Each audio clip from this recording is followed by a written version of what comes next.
Assalamualaikum warahmatullahi wabarakatuh. Yang terhormat Bapak Supriyadi dan Ibu Amrina Izatika selaku dosen pengampu mata kuliah Perspektif Global dan rekan-rekan sekalian yang kami banggakan. Sebelumnya, izin memperkenalkan diri. Nama saya Aura Fitri Ananda dengan NPM 2213-05-3094 bersama rekan saya Alfani Nurul Fitri dengan NPM 2213-05-3020.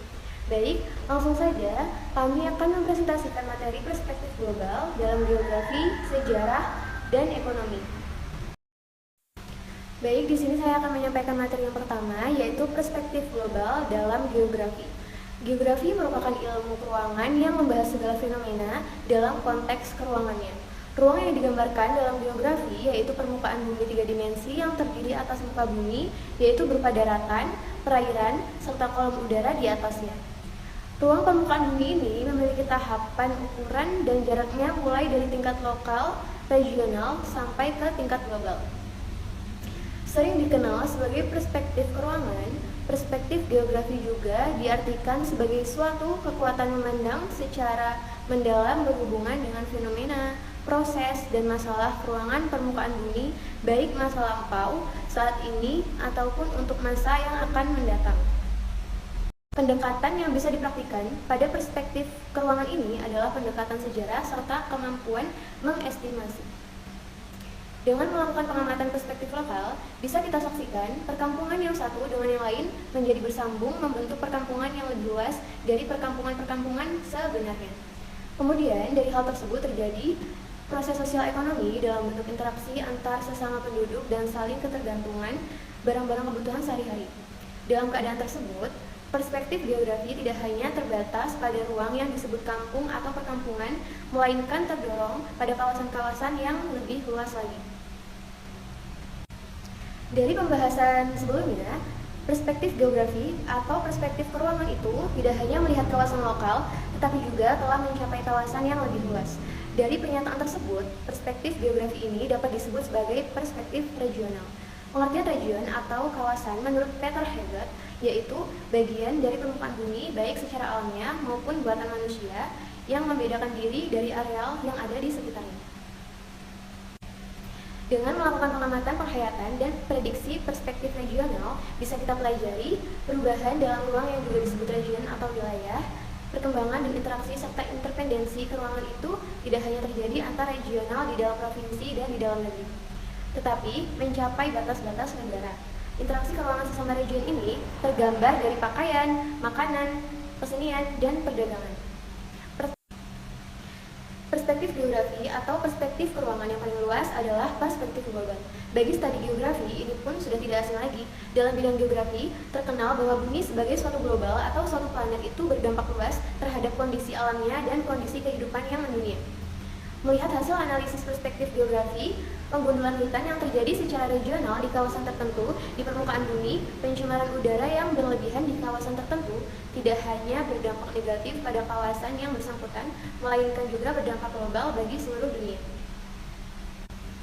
Perspektif global sebagai perspektif geografi menjadi landasan sudut pandang ilmu apapun selama aspek kajian yang meluas itu masih melekat di permukaan bumi. Dari kajian yang dapat dikatakan hampir murni, geografi berkenaan dengan penerapan perspektif global, yaitu tentang pemanasan global. Akibat meningkatnya jumlah karbon dioksida di atmosfer, efek rumah kaca di atmosfer ini juga meningkat. Materi kedua yaitu perspektif global dalam sejarah. Sejarah merupakan ilmu yang menyelidiki kegiatan manusia dalam masyarakat pada masa lampau yang berhubungan sebab akibat, perkembangan waktu dan tempatnya bersifat unik, dan yang mempunyai arti yang bersifat sosial. Sejarah dilihat dari pengaruh peristiwanya itu dibagi menjadi 3, yaitu sejarah lokal, sejarah nasional, dan sejarah dunia, di mana sejarah lokal dapat berkembang menjadi sejarah nasional, begitupun dengan sejarah nasional juga bisa berkembang menjadi sejarah dunia. Contohnya pada penemuan mesin uap oleh James Watt. Nah, di mana penemuan mesin uap ini merupakan sejarah lokal, lalu mendorong terjadinya revolusi industri di Inggris yang merupakan sejarah nasional. Lalu revolusi industri ini mendorong terjadinya penjajahan Asia Afrika dan berkembang menjadi sejarah sejarah dunia. Perspektif sejarah mengacu pada konsep waktu, khususnya waktu yang sudah lampau. Perspektif sejarah, suatu peristiwa merupakan suatu pengalaman masa lampau yang dapat dikaji hari ini untuk memprediksi kejadian atau peristiwa di masa depan.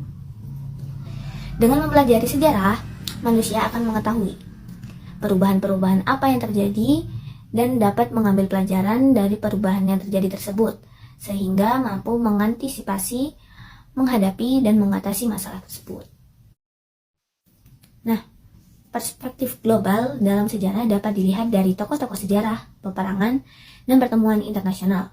Tokoh-tokoh agama seperti para rasul dan nabi tidak hanya berpengaruh terhadap umatnya pada masa itu, tetapi juga menjadi pola perilaku yang berlaku secara global sampai saat ini. Tokoh sejarah, bahkan tokoh dunia seperti itulah yang menjadi sorotan perspektif global, baik dari sudut pandang sejarah maupun sudut pandang ilmu pengetahuan. Selanjutnya ada peperangan. Jika dilihat dari sudut pandang global, peperangan dapat diambil makna dan nilai kemanusiaannya. Peperangan secara global dapat meningkatkan ilmu pengetahuan dan teknologi demi kesejahteraan masyarakat.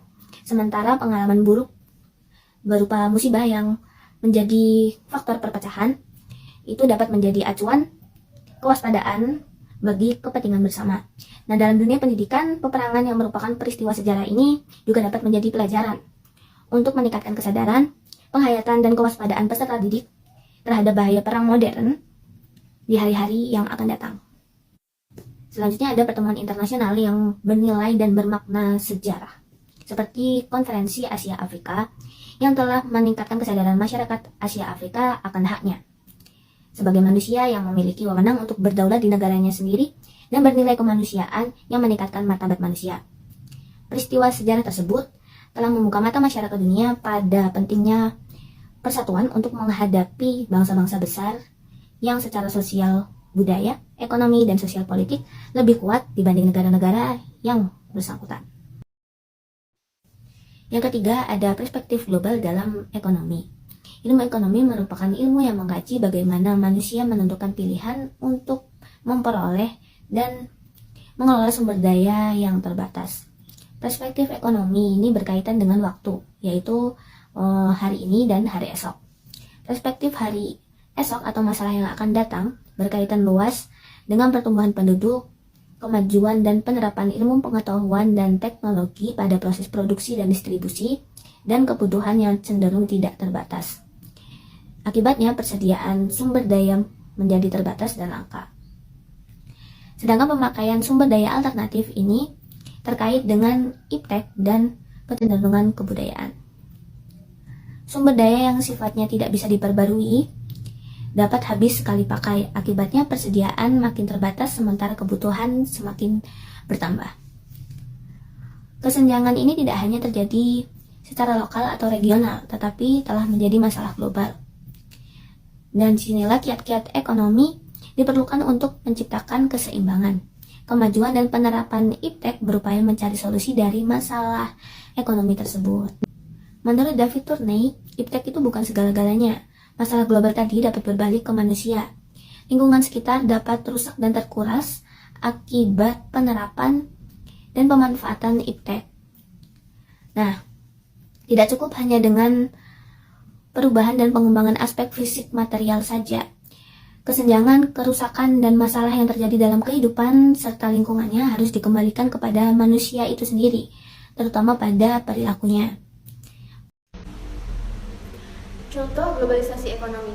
Ekonomi merupakan gelombang globalisasi yang paling besar dalam bidang ekonomi dan berpengaruh terhadap bidang lain seperti hukum, budaya, politik, dan bahkan lingkungan. Menurut Dr. Tantri Abeng, SE, MBA, terdapat beberapa bentuk nyata yang terjadi akibat globalisasi ekonomi, antara lain sebagai berikut. Yang pertama ada produksi. Pada umumnya, produksi lebih menekankan ke arah biaya. Untuk menekan biaya produksi, sebuah perusahaan akan melakukan produksi di beberapa negara. Yang kedua, ada pembiayaan. Pembiayaan mengacu pada saat melakukan pinjaman atau investasi dalam bidang ekonomi yang dapat terjadi di seluruh negara di dunia ini. Yang ketiga, ada tenaga kerja. Tenaga kerja asing bekerja di negara lain dengan tujuan untuk menghasilkan pendapatan yang lebih tinggi dari negara asalnya. Tenaga kerja itu sendiri harus dilihat dari tingkatan dan kemampuannya. Selanjutnya, ada jaringan informasi. Kemajuan teknologi yang terjadi pada zaman sekarang ini merupakan contoh globalisasi di bidang ekonomi dalam bentuk jaringan informasi. Selanjutnya, ada perdagangan. Bentuk globalisasi ekonomi pada bidang perdagangan ini dapat ditandai dengan adanya penyamaan dan penurunan tarif ekspor-impor dalam suatu negara. Tujuannya supaya negara lain juga menghapus tarif yang diterapkan di negaranya pada saat proses ekspor-impor.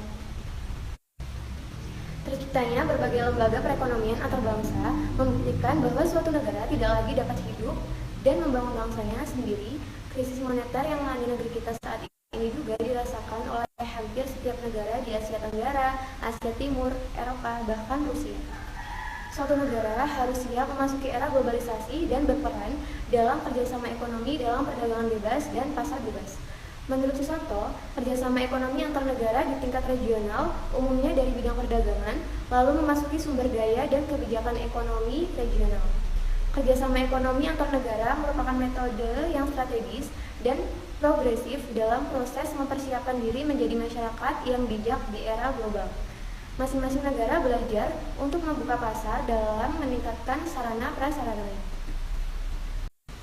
Sekian penyampaian materi dari kelompok kami. Mohon maaf jika ada kesalahan kata dalam menyampaikan materi. Kami akhiri. Wassalamualaikum warahmatullahi wabarakatuh.